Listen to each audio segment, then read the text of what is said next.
All right, guys, we're taking a look today at slopes, so rates of change. And so the big thing we're talking about is that slope is a ratio.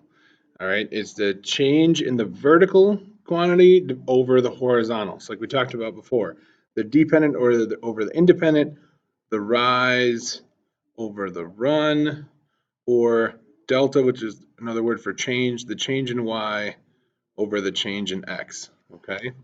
So if we're looking at the first one, the table shows the distance the band marches over time. Is the rate of change the same? And so we can see if we take a look at how the x value changes, it's always increasing by 1 no matter what move we make. And then if we take the difference between these, right, 520 minus 260, okay, is 260. If we add 260 to this, right, it goes up by 260. This also increases by 260. And so we can see just by looking at the change in the distances, this is our time is our dependent and distance is our independent. Okay, so is the rate of change consistent? The answer is yes. Okay, all right, as time increases,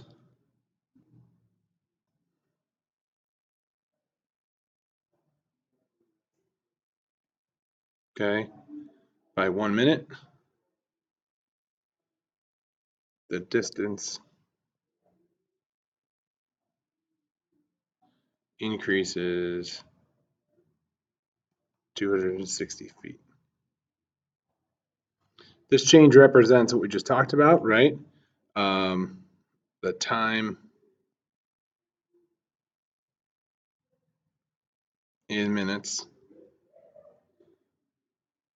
okay, to travel. All right.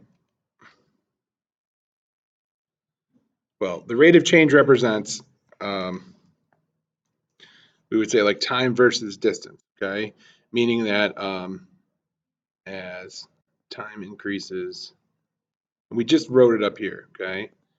Increases by 1 minute, okay? The feet or distance increases by 260 feet. All right. If you get the same thing if we use non-consecutive rows? Sure, right? Because let's say we go from the first right row to the third row. Okay, 1, 2, 3, right here. We add 2 to this, right? And here we do this, we're adding 520 to get here. And so 520 divided by 2 is still 260 feet. It's still 260 feet per minute. So the increase is still the same.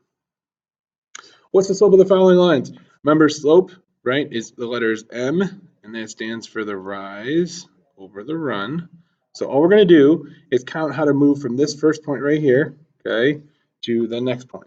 So how do we move from here? So we have to travel up, right, 2 units, and then we travel over to the right, which is another positive direction, 1, 2, 3, 4, 5 units. And so the rise over the run would be 2 positive over 5 positive. So positive. If we look at B, for the first point here, right, I have to travel down first, which is a negative direction, negative 2 units. And then I'm traveling over 6 units to the right, 3 and 3. And so the slope is change, rise and run, so negative 2 over 6, which is equal to negative 1/3. Right, you also could have noticed that that point is also a nice point, so down 1 over 3, also a whole number point. For A, this is a horizontal line, okay? Horizontal like the horizon. All right, and if we look, the rise, the change in y, there isn't a change in y. Okay, so there is no run. The change in y is 0, right? And the change in x is just going from this point, -3, over to this point, which is 2, which is a change of 5. And the slope of anything divided by 0, right, is 0. Okay. This is a vertical line. This time, there is a change in y, right? It's traveling up 3 units, essentially. So the slope is 3, but now there is no horizontal change. That's 0. That's the run. And so we can't divide by 0 here. So this is undefined. It's an undefined slope. So horizontal lines always have the slope of 0, and vertical lines are always an undefined slope. If we picked any 2 points on the lines, would the slope between those 2 points stay the same? Would be the question, right? If we pick any 2 points on the line, would they stay the same? And we would say yes. Okay. The change in y is constant compared to the change in x is always constant between the points. All right. We can kind of see that with that second example we talked about, where even though I moved down 2 over 6, it's the same as going down 1 over 3. All right. So finding the slope between the 2 points. So if I'm doing this and I was helping anyone out with it, I would tell them to label your points first. So the first point I see whenever I do this, I'm putting down my formula. So the slope formula is m, and then it's y sub 2. So this is a small 2, not to be confused with an exponent where it's y squared. This is y sub 2 minus y sub 1. This is kind of like associating with a point, okay? And this is x sub 2 minus x sub 1. So normally when I'm looking at this point, this first point I see, this is the first point. So I'm going to call this point x sub 1 and then comma y sub 1. And this is the second point I see in line. So I'm going to call this x sub 2, right? And then y sub 2. And so I'm just going to plug in, okay? So y2 is the second y coordinate, that's negative 2, minus the first y coordinate, which is 0. The first x coordinate, or sorry, the second x coordinate, because it's x2 here, okay, is 3, minus the first x coordinate, which is negative 1. And so when I do this, use negative 2 minus 0, that's just negative 2.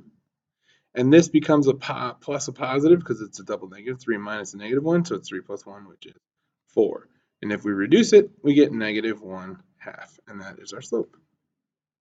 Okay, so we're going to do the same thing for the next 2 points. So our first point is x1, y1, and then x2, y2. All right. So same thing, m equals y2 minus y1 over x2 minus x1. So we plug in x2 is negative 1. Nope, I lied. y2 is negative 1 minus y1, which is 3.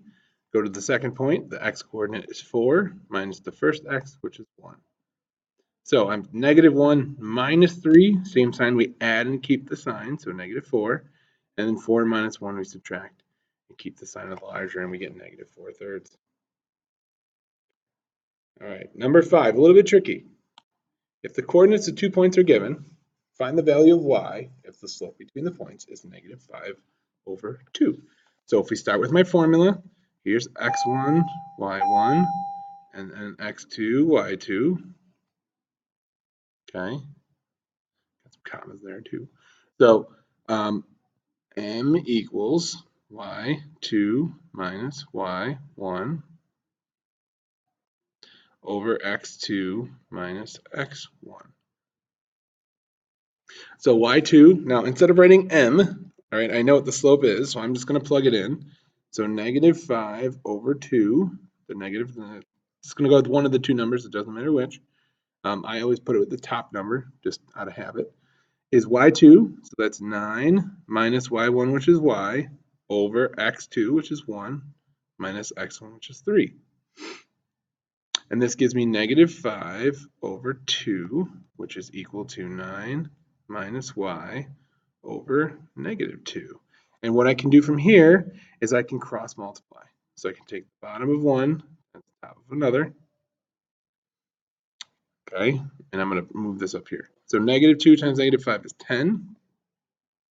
And then I get 2 times 9 minus y. And so we distribute, I get 10 is equal to 18 minus 2y.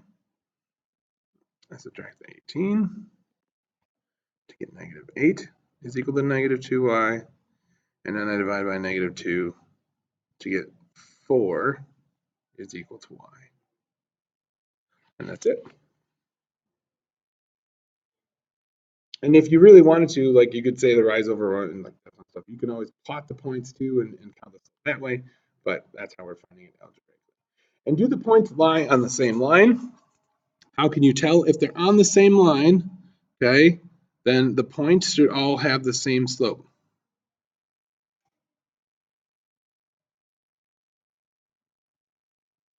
So the slope between s and t, between t and x, between s and x should all be equal. So to keep this in order, what we're going to do is put an m, and then I'm going to put the two letters that I'm using as a subscript on the bottom, like small letters. So the slope of st, right? And we know that this is going to equal y2 minus y1 over x2 minus x4. And so when I do this, I'm going to work my way down.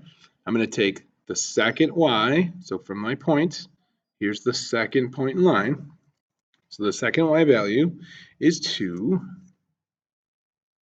minus the first y value, which is 4, over the second x, which is 0, minus the first x, which is -3. We change it to a positive. 2 minus 4 is -2 over 3, and this becomes the slope of st. So now I have to check the other ones and see if they're the same slope. And I'm actually going to move that to the next line. So we got plus a positive here, slope of st, and then slope of st, and then -2/3. Okay. All right. It's going to, listen, this is me just trying to fix this stuff. As long as you did yours, you're good. -2/3. All right. So the next one is the slope of tx. So if this is -2/3, we still have to check the last one. If it's different, the answer is just no. So same thing. Second y minus the first y over the second x minus the first x. All right. So second point I see is this letter x. So it's 0 for the y value minus 2 over -3 minus 0. 0 minus 2, -0 minus 0. And this comes out to be -2 over -3, which is actually 2/3. And so this is not the same. Okay?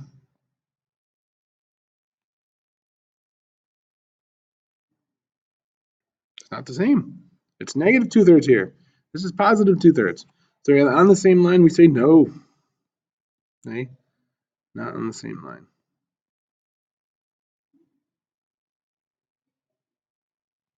Okay? Slopes are not equal.